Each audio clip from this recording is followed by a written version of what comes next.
See, one and two. I gotta leave enough time between things that I record because I figured out that I'll just record a minute at a time if I want, and then splice it all together where it needs to be, where I deem it necessary, if it needs to be spliced or whatever at all. Right? Sorry for the camera shaking. I'm doing a lot of work, and that makes my nerves go nuts. So back to the amputation. They took off my foot when I was just I had just turned 28. I was a couple months older than 28, and I lived in Reno, Nevada. So I had to go. The doctor that opened it up and did a biopsy and found out that it was cancer. Not benign, just very slow growing, so it hadn't spread. So she couldn't find anybody in Reno that would even talk to me. So I don't know. I guess they were insecure that they might get sued for malpractice because they didn't know what the hell they're doing. Sorry, I'm going to turn on your side. Okay, there you go. So I had to travel hundreds of miles. Not with me driving, I'll tell you that, because I was in way too much pain. I was sick every day. I would wake up, have something for breakfast, start to head off to work, and then have to pull over the side of the road and vomit. So, but I was still trying to work, of course. Um, and if you can't see my eyes, I'm sorry, but I can't see what I'm doing if I keep my glasses off. So, I had to go hundreds of miles to Stanford, California, Stanford University Medical Center, to see the only man who had ever, the only doctor, man or woman, didn't matter because there weren't any women that knew. There was just one guy. He was ready to retire, and he was the only doctor in the entire Western region that had seen my type of cancer. So I was the ninth person in the U.S. diagnosed with synovial sarcoma, and the first person in the world diagnosed with it in the foot. So someone suggested I keep these to 5 minutes, and I guess I could do that if I break them up or whatever.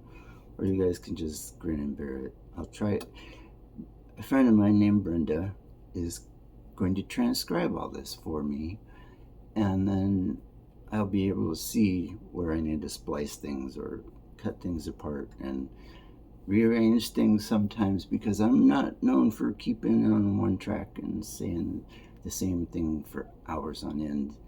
I will get lost and, hey, I'm 64. Next month I'll be 65, September 12th. So after the amputation, since it was, a really bad form of cancer, and they basically said, well, we don't expect you to live more than 3 to 5 years at the most. That's nice, How good are doctors that they have to say something like that? Which isn't as bad as the doctor that was in the army that first cut it open said, after this, first of all, he and whoever was assisting him, um, they were whispering when they opened up my foot, and that made my blood pressure shoot up. And they had to knock me out because they couldn't keep going with my blood pressure so high. So they knocked me out, and then in the recovery room, the surgeon woke me up and said, "You need to get out of the army and see a real doctor." A real doctor. This guy just cut my foot open, had my life under his hands, and tells me to see a real doctor. That's really confidence building, right? So, anyway, Stanford cut my foot off, and then I had to go back frequently. It's like 2 weeks. Every 2 weeks, you have to go for a while, and then you have to go every 3 months, and then you have to go every 6 months until you get out to 5 years, and they're not so paranoid about you dying or having the cancer spread. And it wasn't just my foot. They took the lymph glands out of my right hip. So it was, like a double surgery. Let's see, there was 10 surgeons, some of them students, on my foot, taking my foot off, and then four, I think there was 6 to start with on my hip to take the lymph glands out. And those lymph glands have to be accessed from the front because you can't go through your hip bone and get it all the way through and take them out. But they're that deep, they go all the way back to your hip bone. That's how they're protected, I guess. So 6 of those doctors and students on the lymph glands to start, and then 2 of them had to leave for whatever reason. Of course, they're not going to tell me why. Probably they didn't know what to do and got sick or something. I don't know. I can only imagine.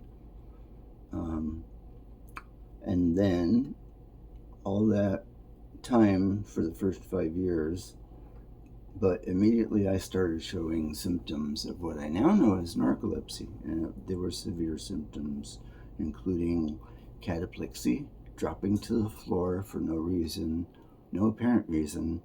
And I would tell them these things, and they were just, it's just you. It's almost all of them said, you just had an amputation. You lost your foot. You must be depressed. And left it at that. Gee, I've never heard of someone depressed falling paralyzed to the floor. Maybe in a panic attack? Ooh. Sorry about that loud noise. I just saw something melty. Something made of plastic near my crock pot. It's not a crock pot, it's an Instant Pot. And I'm doing slow cooker roast in it. In a few minutes, I'm still here because in a few minutes I have to reset it, and it only goes like an hour and a half, or if there's a way to change it, I just don't know. Okay, so anyway, now this is 7 minutes long, so I'll probably end up cutting it apart so you guys can skip to the good stuff or whatever. Took me 3 years to find someone who knew what the hell was going on. And it wasn't because of them admitting that they didn't know what was happening and figure out that it was narcolepsy. It was because I was sick and tired of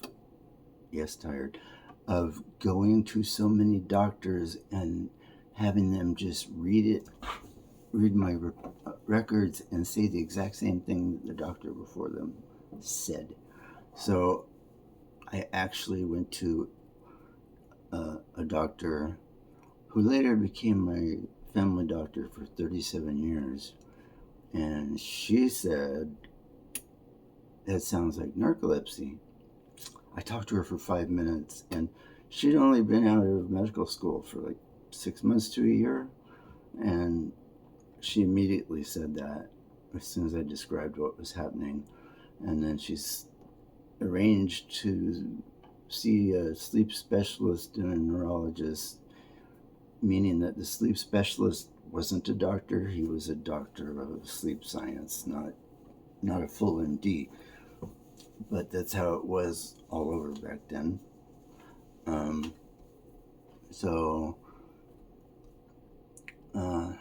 They misdiagnosed me too. First, they said I had narcolepsy. And then they decided after a sleep study, and get this, during the sleep study, they gave me chocolate and coffee and whatever I needed to help stay awake. Coke, they're filling me full of caffeine trying to do a sleep study to see if I have a problem neurologically where, a sleep disease, basically, a neurological disease that affects your nighttime and daytime sleep, your sleep, whatever, you guys know. So, once I realized that because they then just said, oh, it's not narcolepsy, so you must be depressed. Then I decided, this is ridiculous and I need to find someone who knows. And I talked to the doctor again. You'll hear me talk about her a lot. Her name's Dr. K or Dr. Kaiser.